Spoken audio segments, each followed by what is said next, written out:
Let's face it, most people dread having to brush their teeth every single day. In fact, the majority of people will simply brush their teeth once right before they leave the house just to avoid having bad breath. Now, if you don't want your gums in your teeth to look like this, and you don't want to have buildup like this, then you gotta floss and brush your teeth. Now, we recommend that you brush your teeth 2 times daily for 2 minutes each time. And when you are brushing, don't simply do straight up and down motions, because what you're doing there is you're packing all that bacteria and plaque in between where your gums and your teeth meet, which can cause your gums to be inflamed, and you can also cause trauma to your gums.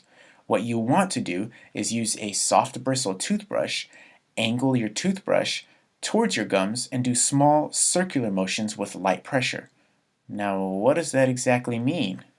So here we have an angled toothbrush towards the gums. We're doing small circular motions, and what you can see right here is these bristles are going in between where the teeth and the gums meet, flushing out all that nasty bacteria and plaque that builds up between there.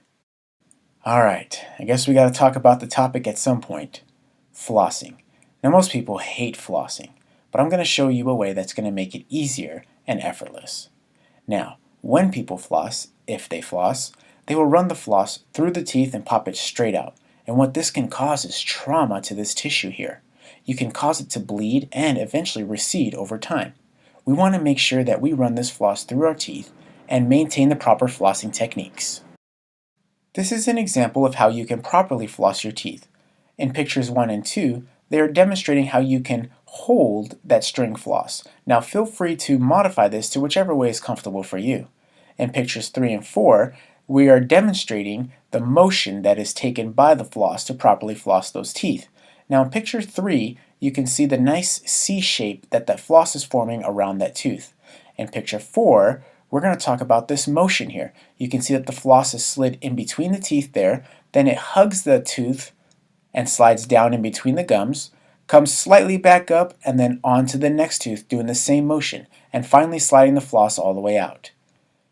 This is an example here of how the floss should look like hugging that tooth, and it is gently sliding down in between the gums and the teeth, avoiding going straight up and down, traumatizing that tissue in between the teeth. If you're not a fan of the string floss, there are these floss picks, which work the same way and allow you to maintain that proper flossing motion.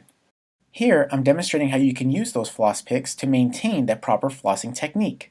Now, another benefit to these floss picks is right in their name. There's a pick at the end.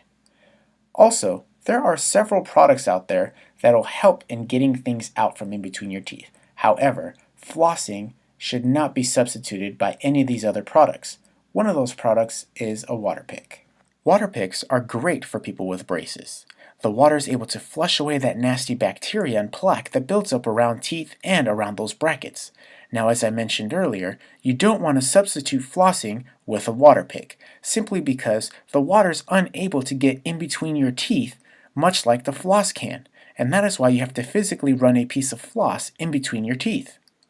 Tongue scrapers are great. The way you want to use them is, you fold them in a U shape, you put them as far back as you can on your tongue, press down firmly, and pull the tongue scraper straight down along your tongue, and you will see all that nasty stuff being taken off of your tongue. This is an example of a tongue scraper that I recommend to my patients. You have a lot of taste buds on your tongue. Why not keep your tongue clean so you can taste your food better? Also, 90% of the bacteria that causes bad breath resides on your tongue. Here's an example of what your tongue might look like before and after using a tongue scraper. Now, after you have brushed and flossed your teeth, as well as used this tongue scraper, you want to use a mouth rinse that's going to help get rid of any bacteria that may have been left behind. Here's a mouth rinse you can use. Now, this particular product has been around for a long time and works really well. Now, after you have rinsed for 30 seconds, you now have a clean mouth.